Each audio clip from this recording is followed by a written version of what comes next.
Hey, what's up, car shipping rock stars? It's your girl Ashley from ReloGeek.com, and you're listening to episode 8 of the Ship More Cars podcast.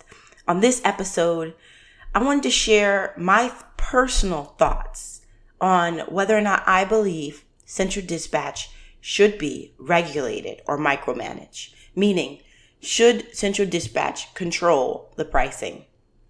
And I believe that it shouldn't. And the reason why is because I think that once things start being regulated, it's opening up doors for other regulations. Which those of you that believe Central Dispatch should be regulated, my question then becomes, how would you feel about it if it was ran by government officials? Now, the reason I bring this question to you is because I feel like this. If government officials had your best interest at heart, and this specifically for you right now, truck drivers, then they wouldn't have created e-logs.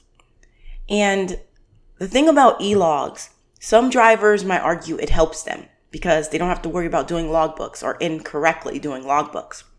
But I've been a driver, and for the most part, I feel like e-logs was just for people and government as another way to tax you, to regulate you, to control how much money you're making. Listen, when it comes to politics, I can care less. Like, I am not on any particular side. However, I believe that because of this pattern I've noticed, that in every industry, anytime there's a potential for people to make a lot of money, it always ends up regulated. In the days of trucking, there used to be a time when trucking used to make a lot of money. I'm talking a lot of money. Now, obviously, I'm not talking about when my dad was a truck driver. God rest his soul. Things was different. But there was this period where trucking was the thing to do because you could make a ton load of money easily. And then all of a sudden, they regulated. Now, they say things like safety and accidents and those things. They make reasons for this. And I'm not saying these reasons don't have an impact on why they've done it. I just say that it happens every time. Take brokering, for instance. When I first became a broker, the bond was only $10,000. And all of a sudden, they said that they wanted to protect the moms and pops of the industry, people who were getting taken advantage of, people were getting scammed. Truck drivers were doing loads and not getting paid for them. Now, granted, that was happening. So they raised the bond in efforts to stop people from coming in because they tried to make it not affordable. And I personally feel it's happened too many times. Just take a look at any industry out there and study the pattern, study the history. As soon as it becomes a hot market and people are jumping into it and making tons of money, the government jumps in to regulate it. I think personally that pricing should always be left up to the individual. Here's the thing. I get it. You carriers feel, and it's true, brokers are not paying you good. I've seen loads that were going from Florida to California. This is across country for $600. As a car hauler, there's no way in God's name I would take that. I wouldn't take anything less than $1,000 to go across country. $1,200 would be my ideal mark, maybe even $1,300, depending on where it's going. But yet, brokers are moving cars for $600 going across country. Their logic? Well, the client's getting a bunch of quotes from other brokers that are all in that price range. Or their logic? Well, the car hauler has the capabilities to carry 8, 9, whatever cars. So if you do the math and you multiply it, they're making plenty of money. This is the wrong logic, clearly. However, we can't help it that it's their logic until we change that. So as a carrier, you can and should negotiate your fee. You should know when and how to negotiate rates with brokers.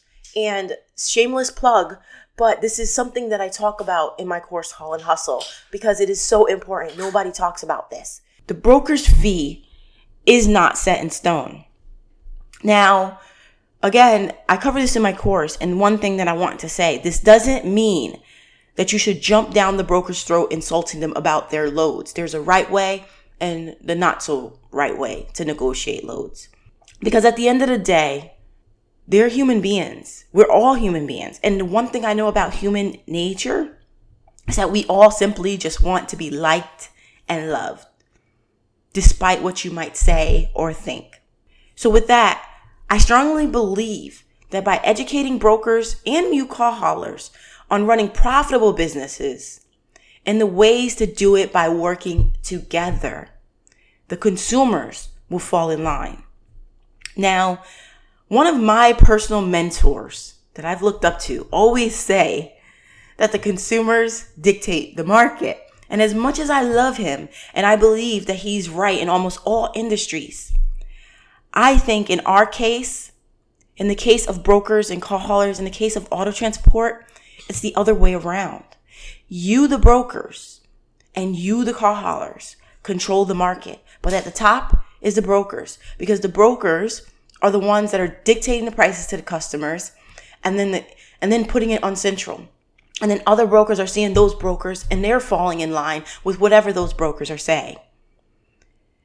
So what I believe is that you brokers are the starting point. Now for the car haulers that are doing their own work and getting their own clients, now for them, it's a little bit different because they control the market in that case. They control what they make, which is why I always urge car haulers to get online. So with that being said, I think that if you guys control the market in the right way, ultimately the consumers will fall in place. Now think about that for a minute. Think back to when brokers first started cutting prices. If you are new and you don't know about this, when I was running, let me give you another example. When I was a car hauler, it was easy for me to make $650, $750 on a small car going from Florida. We're talking Fort Lauderdale, West Palm Beach to Dallas, Texas, right there to the Manheim auto auction. And it was easy for me to get $750, sometimes $850 on a car. I never took a car for less than $650. And yet you have drivers going all the way across country, double that distance for that price. So when brokers started cutting prices, consumers started expecting that, right? And like I said, long ago, it wasn't that bad. Think of it like a bridge. If you remove the support beam, just one support beam, the bridge may not give, right? But if you keep removing them, eventually it'll collapse. And it's the same thing with auto transport. If we keep cutting the prices, slashing things, or if we keep regulating bits of it, regulate this, regulate that, we're going to eventually collapse. So my message to you guys is wake up, my friends. Wake up. Together, you guys are stronger. So let's work together and redefine auto transport. And it all starts with how we interact with each other. So that's it for this podcast episode. It kind of took a different direction. I know some of you guys aren't going to agree. Some of you guys feel that it should be regulated, and we can agree to disagree. I hope you enjoyed this podcast, episode 8 of the Ship More Cars podcast. Thank you guys for listening. I'm Ashley from ReloGeek.com. As I always like to say, now get out there and make moves happen.